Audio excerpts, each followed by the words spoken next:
So does anyone know where the thyroid gland is? Absolutely right. So the thyroid gland is in the neck, just above the breastbone. So you've got your Adam's apple and the breastbone, and the thyroid gland is just below that. Normally it is quite small and soft, and you shouldn't be able to feel it. Although at certain times, indeed in pregnancy, it gets bigger, and then you can sometimes feel it. But normally, if you actually feel that, you'll just feel your trachea, your windpipe, and you won't actually feel the thyroid. So if you do notice something there and a lump there, then you need to go and see your doctor. So that's where the thyroid is. What does it do? And the thyroid is like the body's accelerator. It is what we call an endocrine gland. It produces chemicals that we call hormones. These are chemicals that the body produces to work on other areas of the body. And thyroid hormone is the main body's accelerator. It controls metabolism. So we want to be more active, we need more thyroid hormone. When we want to be less active, we produce less. So animals, for instance, when they go into hibernation, their thyroid levels go very low, because we don't want them. Most of us don't go into hibernation, so our levels are kept fairly steady throughout the year. And the thyroid gland produces thyroid hormone, which carries iodine. It's the only real chemical in the body that uses iodine.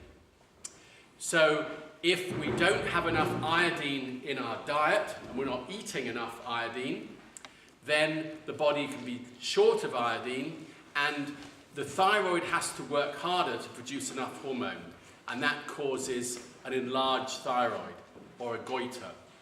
And that was the commonest cause of an overactive, or of a large thyroid years ago.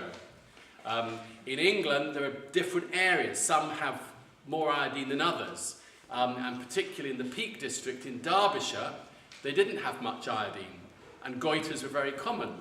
So you'll still sometimes hear people talk about a goiter as Derbyshire neck, because that's for the people in Derbyshire needed more iodine.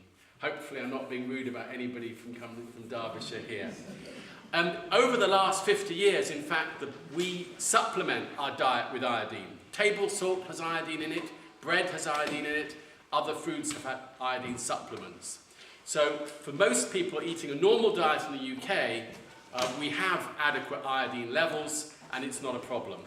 But there are still areas around the world where iodine deficiency is quite common, and you'll get an enlargement of the thyroid. Now, thyroid hormones are measured, blood tests, and the commonest hormone is what we call T4, thyroxine. And it's T4 because it has 4 molecules of iodine.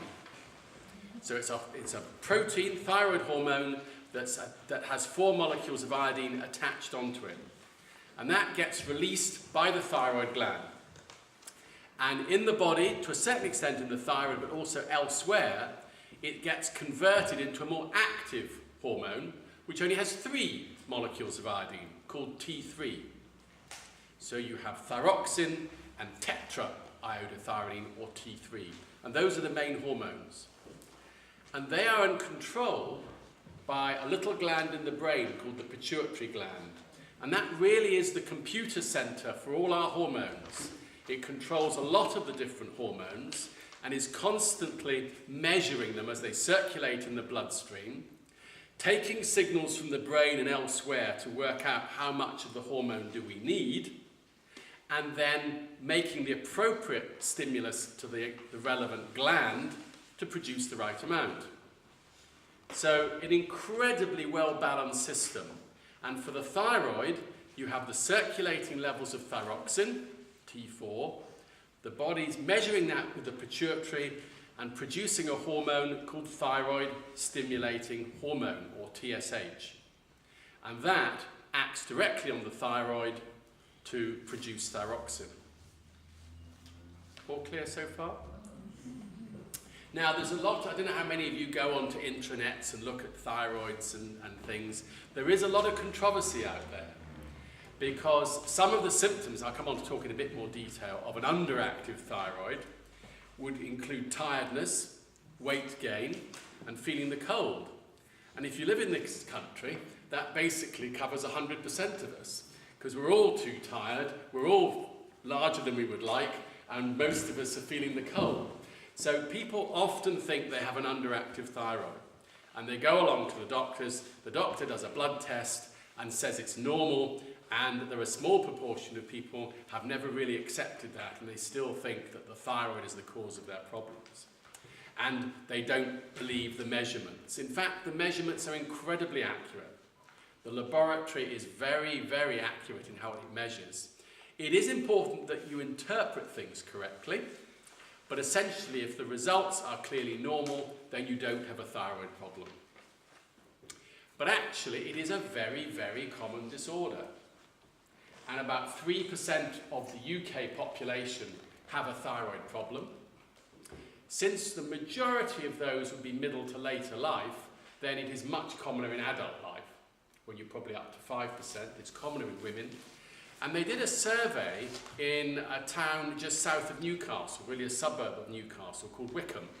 And they did the original survey in the 1970s, they went back in the 1990s. And they just looked at the whole population.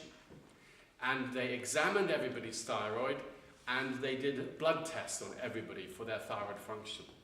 And they found, firstly, that about 10% have abnormal values at some stage, and many of these settle down. So transient or short-lived changes in thyroid function are very common. Also, what's very common is little lumps in the thyroid, which I'll come on to in a minute. And these are found if you actually go and do ultrasounds of the thyroid, particularly in women, because it's commoner in women, middle to later life. About half the population, 50%, will have little lumps in the thyroid. And the thyroid is a bit like the breast in that way. It's a glandular tissue, it's producing hormone, and so it's very common to get little lumps in it. Unlike the breast, thyroid cancer is extremely rare. And thankfully, if properly picked up and treated properly, the outcome is extremely good. So it isn't an urgent thing, like if you notice a breast lump, you need to see your doctor and get that sorted very quickly. A thyroid lump is less urgent, but still important that it gets sorted and done appropriately. So, what can go wrong with the thyroid? Well, the first thing, as I've just said, is little lumps in the thyroid. Now, they are very common. And you may find you feel one, and you go and see your doctor. You may go and see a doctor for some other reason, who examines your neck and notices a lump. And those are common. What we want to try and avoid, which is the commonest reason for finding these out, is you go and see a doctor, he doesn't know what to do, so he arranges for an ultrasound of the thyroid because it's about the most painless thing we can do, and lo and behold we find little lumps and bumps that we don't really want to know about. But thyroid nodules, thyroid lumps, are common, and the vast majority are benign.